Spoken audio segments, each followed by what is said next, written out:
The voice of sharing, Durian ASEAN.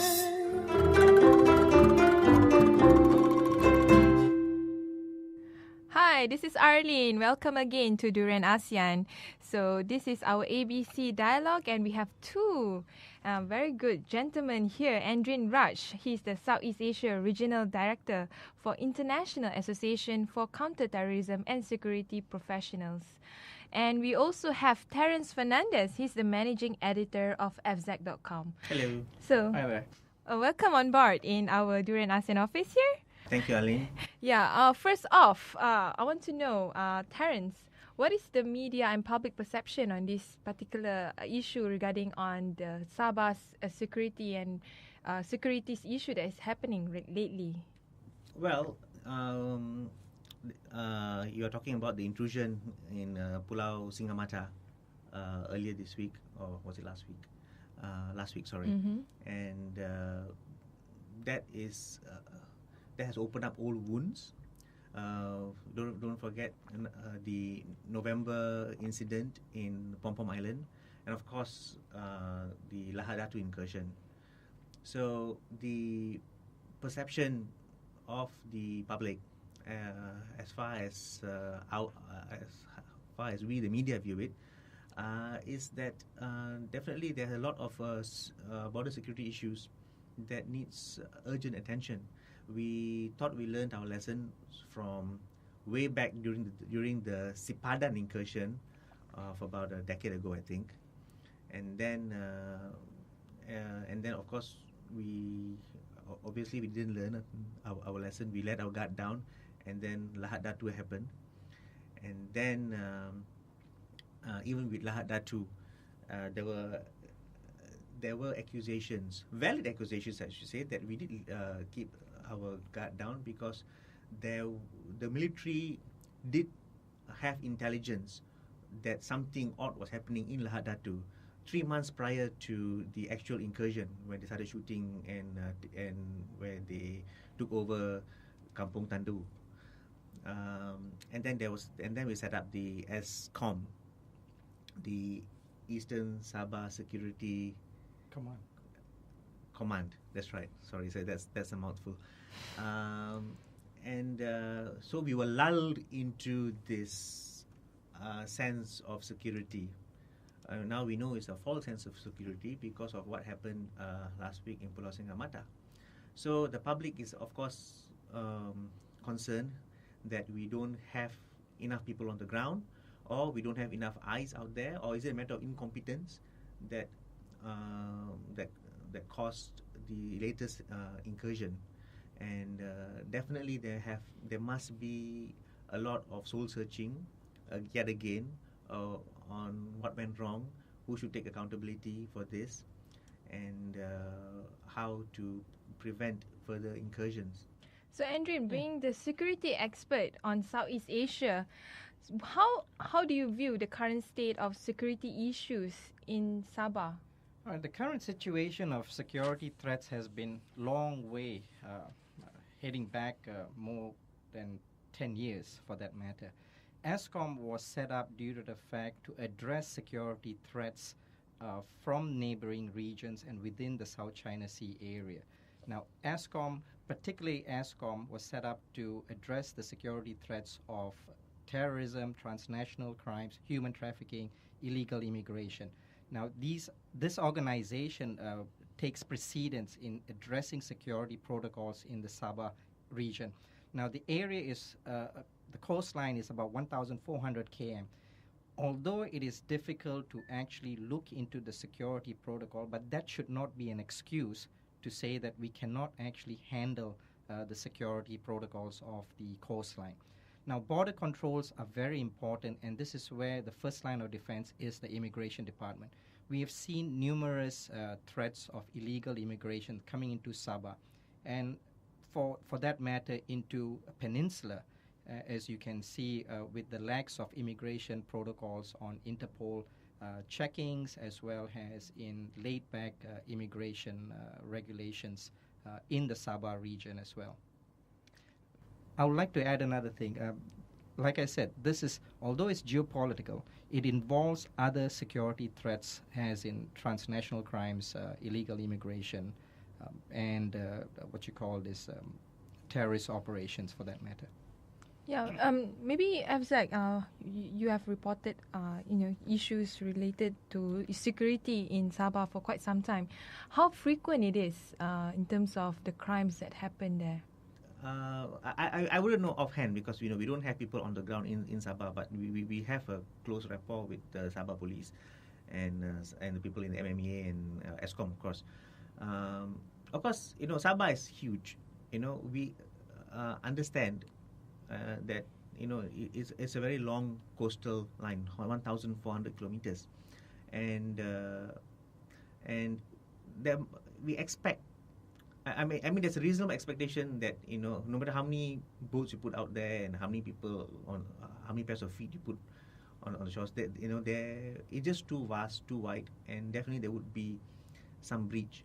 But the question is, why do these breaches keep happening? Yes, your question about crimes, there's I don't have statistics offhand, but it is worrying.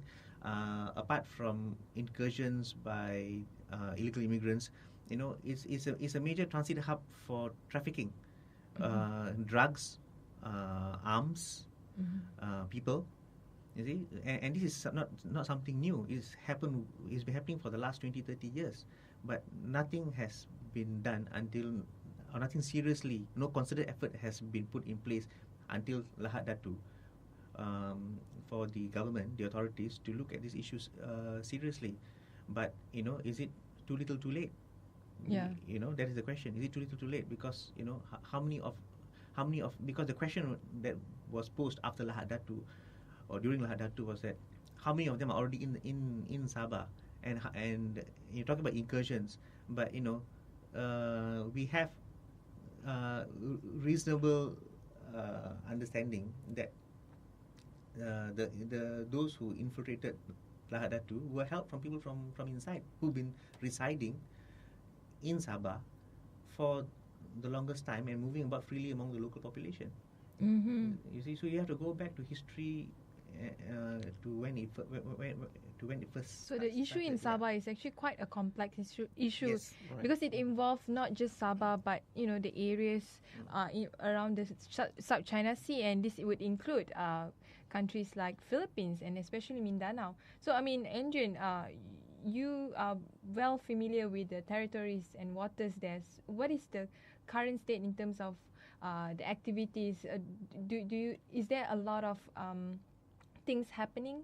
Well, with regards to what Terence was actually mentioning, the threats have been there for many years. It goes back more than 10 years.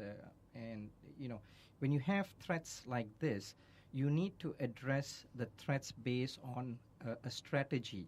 Now, apparently, ASCOM has come out with a strategy, but I'm a little bit skeptical because I'm not certain to what this strategy is actually all about. There is no concrete strategy or risk taken in order to come out with the strategy. So I'm looking at, how did they actually come out with a strategy based on issues pertaining to the security threats? What sort of issues derive from the risk assessment? Right, the current threats encompassing the Sabah region also derives from the southern Philippines of the Mindanao Islands, where the threats are actually escalating on a monthly basis, for that matter, due to the fact of illegal immigration, transnational crimes, terrorist operations, and human trafficking, for that matter.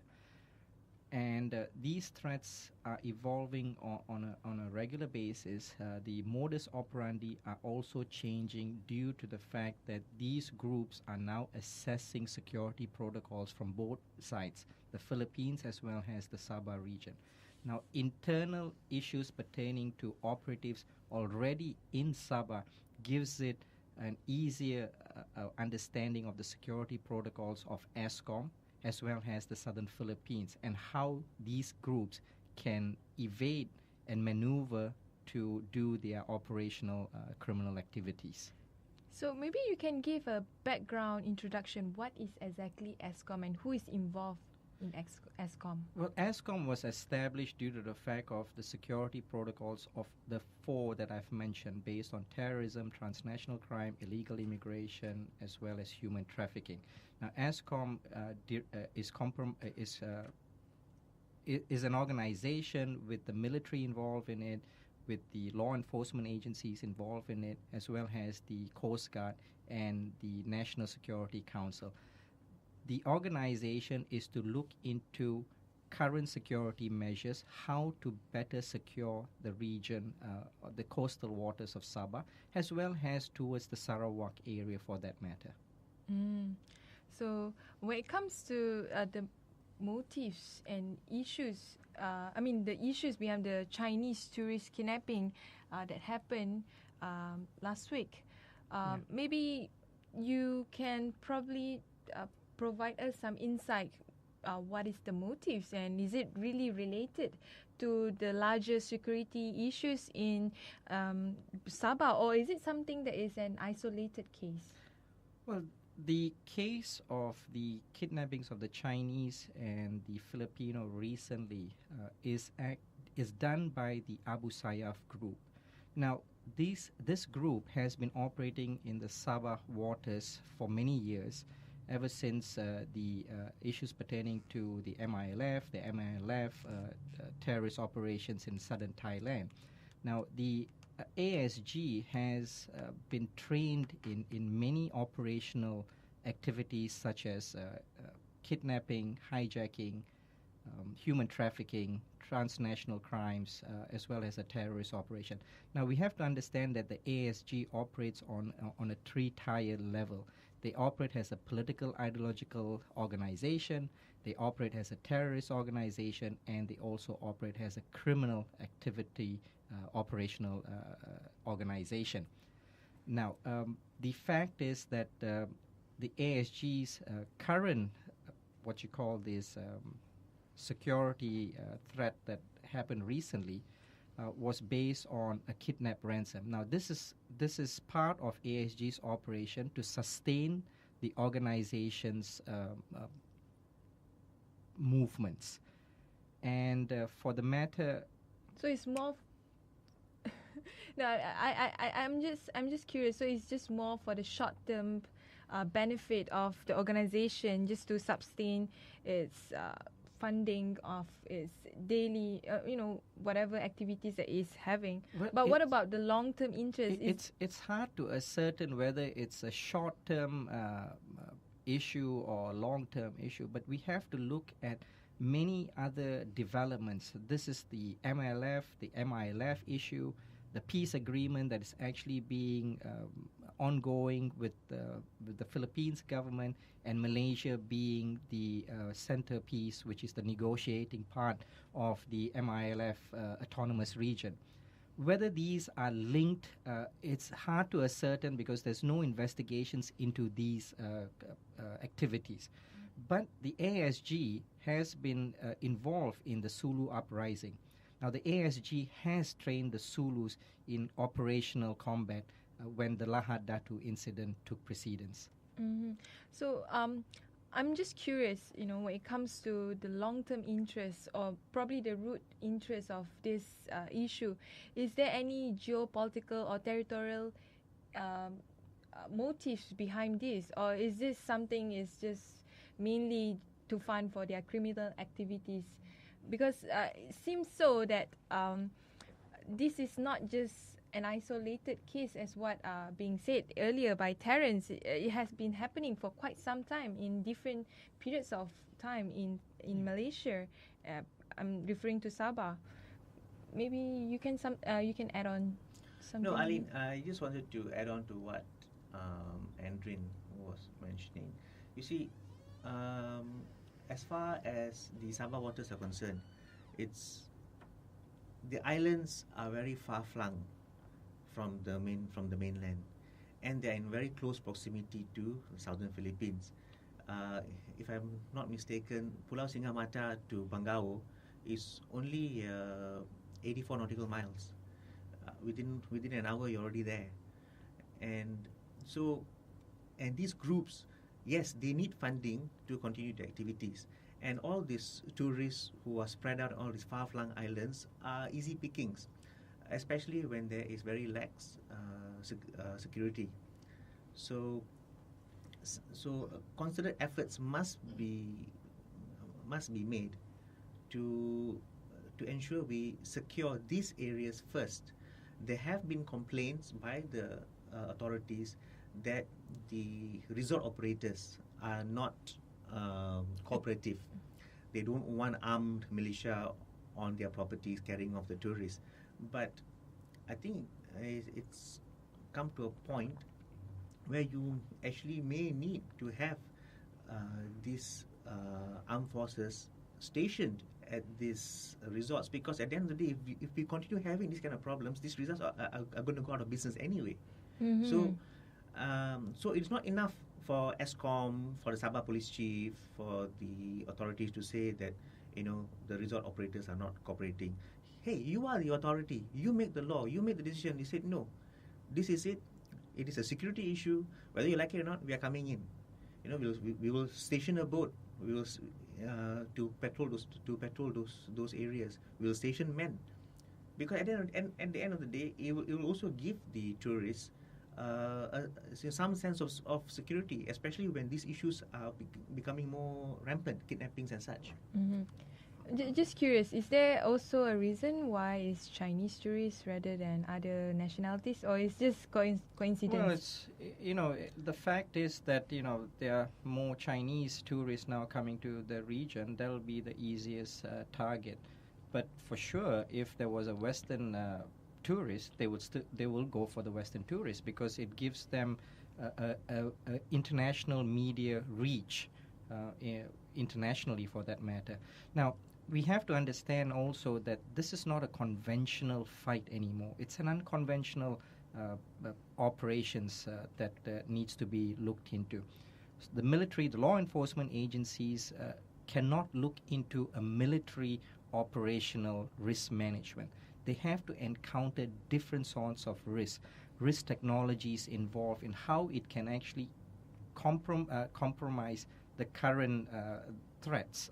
Not compromise, but how we can actually work together in synergy with the military risk management and the risk technologies involved in order to address the well-being and the security of the Sabah region. So what is risk technology? Maybe you can explain more about it. Yeah, okay. Talking about risk management, which includes a variety of assessments. Now, the risk management aspect of it is to how risk technologies can be redeployed from commercial, environmental, and policing domains to the domain to the transit, for that matter, of the threat. Now, how can this risk development be conceptualized? How are they going to develop this? Now, you need a capable risk management team to address situations like this. Now, it's not a regular risk management that militaries do. We need to actually understand the greater threats that come from transnational human trafficking, illegal immigration, and terrorism for that matter, to actually conceptualize this whole risk management entity. I think where we are failing is addressing the risk management part of it, because we think that risk management is taking A, B, C, and then putting it down and addressing the strategy. Now, how a strategy is developed is by very, very thorough risk work at the very beginning from all angles of security, developed into a protocol in order for a strategy to be deployed. Mm-hmm. So, talking about risk management and risk technology, what is your view on how the government managed the Lahad Datu incident, the one that happened recently? Do you think the government handled it well, or it is something that the government should progress more in terms of how the strategy itself? Well, as Terence was saying earlier on the issues pertaining to how we have addressed the threats, we have Malaysia has lacked in that protocol, in that security protocol, apparently due to misled sharing of information from the Philippines government and vice versa for that matter. You see, where Lahad Datu was concerned, Andrin is right to say that there was a lot of lacks in we let our guard down. Basically, that's what I was trying to say. In terms of information sharing. Information sharing is one thing, but from what we understand is with what little information that was shared, we still didn't act. We still did not act on it. I think we had information, and I think even Andrin can back me up. Because I think even Andrin's organization also had information that 3 months prior to the incursion, there was some abnormal activities going on in the waters of Lahad Datu. People were coming in more frequently. There were intelligence reports that they were bringing in weapons in segments. You bring in the barrel first, and then you bring the other parts, and then you bring your bullets. You don't bring an entire gun into Lahad Datu. So, what did they do with this information? And it is not enough to just blame the Philippines if that's what we want to do in not doing enough to feed us with information about a possible incursion. Like I said, we let our guard down. And what happened in Singamata last week is a damning testimony of how ineffective the ESCOM and SZone is. Yes, I did say earlier that there is a concerted effort now to help secure our shores in Sabah, parts of Sarawak, with the establishment of ESCOM. But look at the response of the DG, the Director General of ESCOM, when questioned about the incursion. He said, what did he say? He said, we don't have authority over the military, over the Navy. So what are you there for in the first place? We spent 300 million ringgit to set up ESCOM. Oh, that's a lot of money. It's a lot of money. It's a lot of money, 300 million ringgit to set up ESCOM. So that's why I'm asking. Yes, we need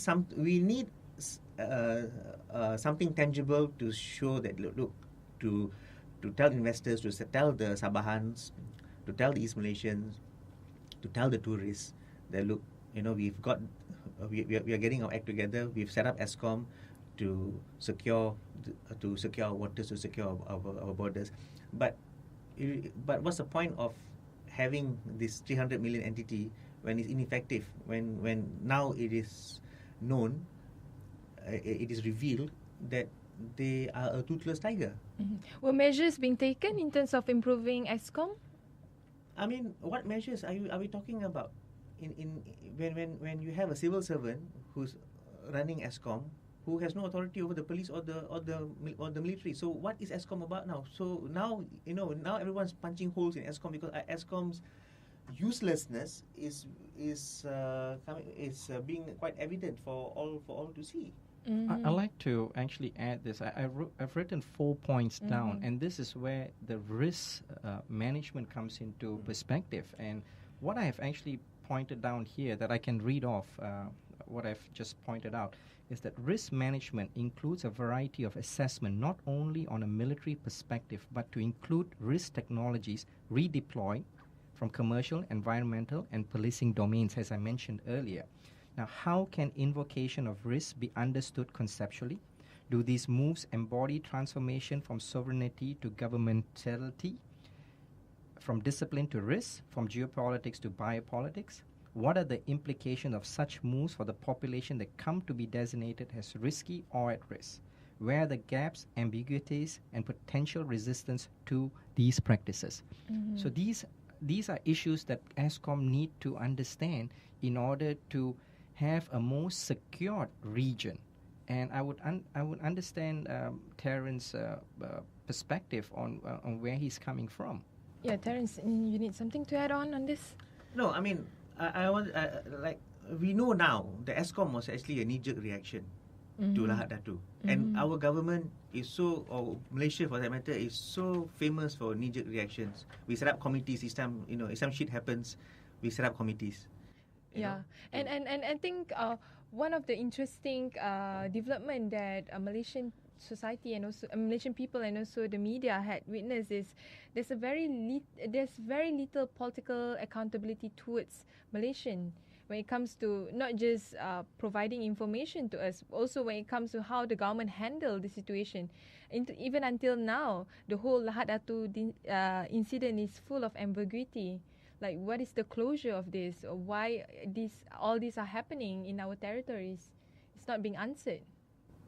In my experience as a journalist for almost 20 years, only one public figure has taken responsibility for his actions, and that's Chua Soy Lake. No, seriously, that shows that we don't have a culture of accountability. Let's move from Sabah to Sepang, to KLIA. What was happening for the last 1 month. Look at the questions that were being posed to our officials, but especially by the Chinese and Western media. The questions were always focused on who's responsible, whose head is going to roll, who's going to resign. And that were the questions that were posed to MAS, to the DCA, to Datuk Ishamuddin, because that is a culture of accountability that they are used to. So in the case of the incursions in Sabah, I think it's time to demand some heads to roll. And I'm very glad that in the last few days in Parliament, you actually saw the Barisan National MPs demanding accountability, the Sabah MPs. And even the Deputy Prime Minister also says that ESCOM has a lot to answer. You see? So I think we need this. We need accountability in our actions. I mean, and we should demand of it from our officials. If you can't do the job, get the hell out. It's as simple as that. Because there are lives at stake here. Yeah, we need to actually be very accountable for what we do, especially in the security arena. Now, security is the national core of Malaysia, and Malaysia needs to address this very seriously. And by taking protocols in addressing these security threats and the factors that are not actually attaining to the public's interests should also be considered seriously. So any bilateral or multilateral actions taking place right now in terms of addressing various incidents related to securities happening? We have many bilateral security corporations. One of the main ones, if anybody will look at, is the Asia Regional Forum. The ASEAN counterterrorism platforms, the security platforms that we've had. We've had many of these security platforms in place over the last 15, 20 years. But somehow or rather, these security platforms are not actually addressing the security cooperation between the region. Now, like I said earlier on, in Al Jazeera for that matter, ASEAN practices regionalism, and at many times independently by themselves. Or you need to define them. What do you mean by independently by themselves? That means addressing issues by each countries and determining what is right for their country in the region. Now, this is very, very difficult if you want to have a multilateral cooperation. Now, this is where the ASEAN region has to head, towards a multilateral cooperation. If you look at examples of NATO and how NATO's security cooperations in a multilateral cooperation is succeeding, how the U.S. has cooperated with NATO, how the U.S. has cooperated with countries such as Australia and New Zealand, which are distance apart. But the security cooperation is based on a multilateral cooperation. Now, I think Surin Pitsuwan put this firmly. The sovereignty issues of the ASEAN region will hinder our security cooperation in the long term.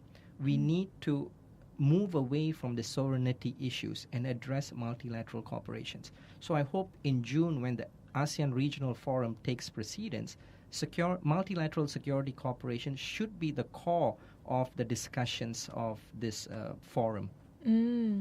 I see.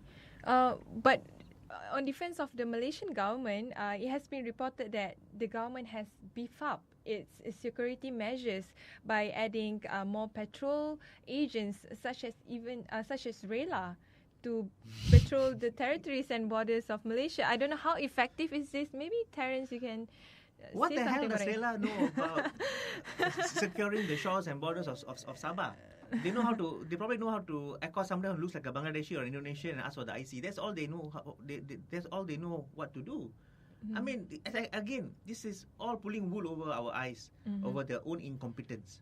You see, what is RELA? Yeah, I think you need to Direct bring traffic. in a professional force rather than a civilian force for that matter, because RELA is not trained for these issues. You need the military. You need law enforcement agencies who are capable of handling this, and you need somebody in the law enforcement agency to be running such organizations.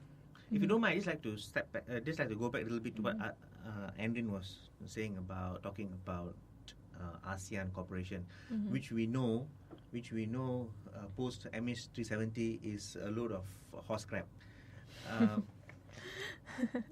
It has been revealed that at the end of the day, you can, and I said this in the last show, you can sign as many bilateral agreements as you want and hold hands and sing kumbaya, but the fact remains that your own national sovereignty and national security will take precedence over a missing plane.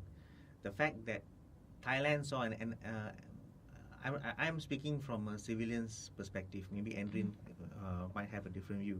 The fact that Thailand knew on that day itself that there was some anomaly in the skies, airspace of its neighbor, and didn't say anything for 10 days is a glaring revelation of how far our so-called bilateral relationship is. I mean, you see some anomaly in the skies of your neighbor and you don't say anything. Say why? Because it wasn't our airspace. You know, and okay, never mind.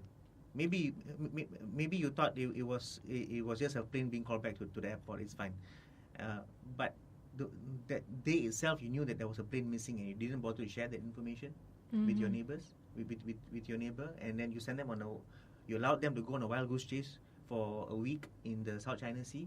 Come on, what rubbish is Thailand has a lot to answer. Yeah, this is where, security cooperation, multilateral cooperation, sharing of information. Why are the ASEAN members reluctant to do this? Yeah, why? I mean, is it just Malaysia, or is it Southeast Asia in general? It's Southeast Asia in general, and this is probably due to past historical events that has occurred over the last 20, 30 years. Now, we need to move forward. We need to address and move forward our faults and how better we can actually address the security cooperation. Now, you can have many bilateral relationships, security cooperations, but if there's no political will, you can have 20, 30 bilateral security cooperations and it'll still be the same. I see. Just want to put a focus in Malaysia. Besides Sabah, what about the overall security and border control in the whole of Malaysia, including Peninsula? Is it still lax, or? It is very, very lacking. We already see this in the southern Thailand border control, for that matter. We see this in Sabah, for that matter. We see this up north in Myanmar into Thailand borders, where illegal immigrants are moving in on a regular basis. Now, Southeast Asia is becoming a conduit for operational transnational crime, terrorism, illegal human trafficking. So what is the ASEAN government doing about this in order to curtail the problem? Now, if we allow our border controls to lack off, we will be having an immediate national security threat to our country or to any other countries for that matter. I'm just wondering, is there any attempts to get countries other than Southeast Asia for any multilateral cooperation? For example, maybe China or the US in tightening our security control? Well, there is a multilateral cooperation between China, Philippines, and the US, as well as Australia and New Zealand. But what is the precedent set for this multilateral cooperation? Is it only for a national incident or tragedy to happen that this is seen? Or is this on a regular basis of how we can actually address a multilateral security cooperation? Mm-hmm. I also think there's a general mistrust for China, especially, with all its claims with Vietnam and Sabah and the Philippines, so which is why I assume Vietnam was very reluctant to share some of its data, and FZ ran the story a couple of weeks ago about how the data that is shared in the search for MS-370 is adulterated data. It's not the actual data, and they give you a few nautical miles off course of the actual route of the plane because they don't want to expose their own radar and surveillance capabilities. You see. Sorry, Andrew. Yeah, I mean, that's very, very true. I mean, the article also highlights the lack of security cooperation besides sharing of information.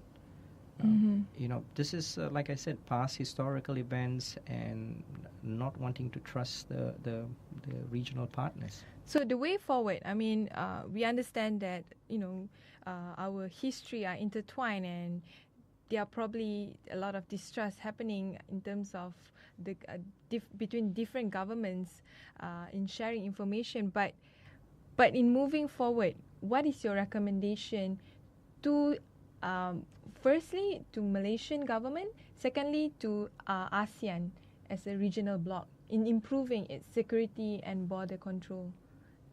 We need to address the sovereignty issues. Mm-hmm. That is very, very important. We need to move from regional to a multilateral cooperation. Mm-hmm. Now, there are countries that have engaged in multilateral cooperation. Like I said, NATO, for instance, the US, for that matter. How can the region, Malaysia, attain this? Is by cooperating with the United States, with NATO, for that matter, NATO-aligned countries, and to see how we can actually incorporate similar multilateral security cooperations. I don't think we are looking at how NATO security cooperation has evolved over the last 30 over years and how the US has actually attained its security cooperation within the region as far as to Australia and New Zealand. We need to look into the policy structures of the security cooperation in order to address ASEAN's capability in a multilateral security cooperation. Mm-hmm. So Terence, I was just wondering why security is not the number one interest among the governments in Southeast Asia. I mean, it seems like we don't have any good measures in place in tightening our borders and also in ensuring there's national security in Southeast Asia. Like I said earlier in the show, that we have been lulled. We are generally, Southeast Asia is a very peaceful region. Mm-hmm. That's obviously not the case anymore, lah. Mm-hmm. But the fact is that we've been lulled into this false sense of security that our neighbors are looking out for us, and it won't happen in our region, and maybe the fact that if something adverse were to happen in this region, we will always have the backing of, say, the US, for instance, but it's come to a point where we need to start taking care of our own home. Yeah, I mean, when it comes to next year's, we'll be ASEAN we'll be chair. having Yes. we'll be the chair Chair. for ASEAN, as well as we'll have the ASEAN Community 2015 in place. But at the same time, I can't help but to see it is more of a region. It's more of a economic integration rather than an And overall security. picture of having other elements, putting in place. I'm skeptical of the 2015 ASEAN committee, regional, that one for that matter.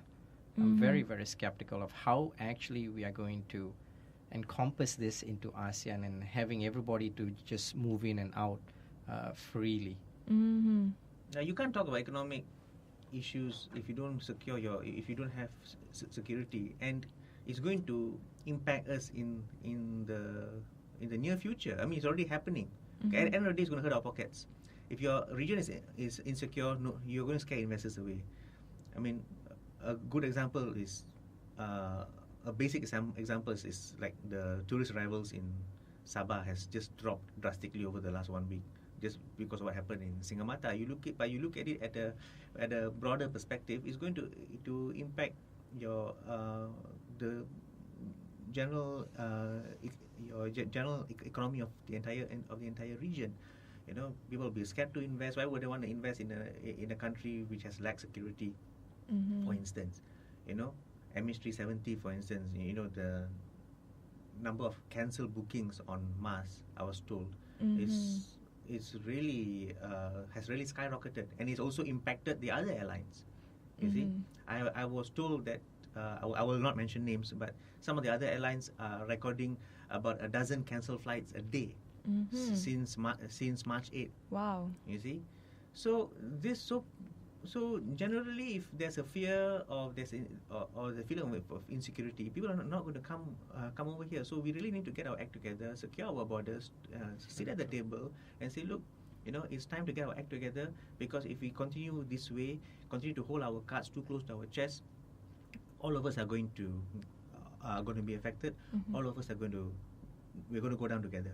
Yeah, I'm just curious, like, why there's just so many illegal criminal activities happening in the borders of Sabah, and also the South China Sea, you know, close to Philippines and Mindanao. Like, why is this all happening? Is there an underlying root cause for this? Well, corruption could be one of the causes, but then again, the security protocols are very, very lacking in many law enforcement agencies within the Southeast Asia countries, for that matter.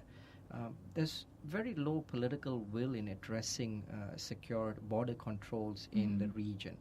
Now, I would very much agree with Terence on, you know, the tourists, in sense of the tourists, you know, not coming anymore to this region, or for that matter, Malaysia, because, you know, for that matter, not controlling your border, you don't know who you're actually sitting next to. You don't know who you're sitting and flying next to. It could be a hijacker, it could be a terrorist. And this is not only for Malaysia, it could be for the rest of the international aircrafts that are flying in, that any one of these criminals, terrorists, could be boarding these flights for a purpose, or for anything for that matter. So border security is very, very needed in times of threats, which we see in this region. Threats from the southern Thailand insurgency, the Lahad Datu incident, the southern Philippines incidents, and the growing number of extremist radical groups in the region is extraordinary. Yeah, I mean, especially we still have Abu Sayyaf here in Mindanao there. There are at least 300 operatives in the Abu Sayyaf group. And that has been in the last 3 years. We don't know if that group has increased in its number. With the Sulu insurgency, we know for sure that Abu Sayyaf and the MLF are recruiting many of these operatives from the Sulu region. So when it comes to the issue of Sabah, in a way is quite complex. But then what about the politicians in Sabah, the chief minister, and the opposition parties, and even... I think I'll have to leave that to Terence to like I comment. said, Is there any political will among the I politicians think there? the Sabahan politicians were very, very vocal in Parliament a couple of days ago, calling for the dismantling of ASCOM, saying it's a waste of money, calling for people to resign, and calling for more concerted efforts to secure the borders.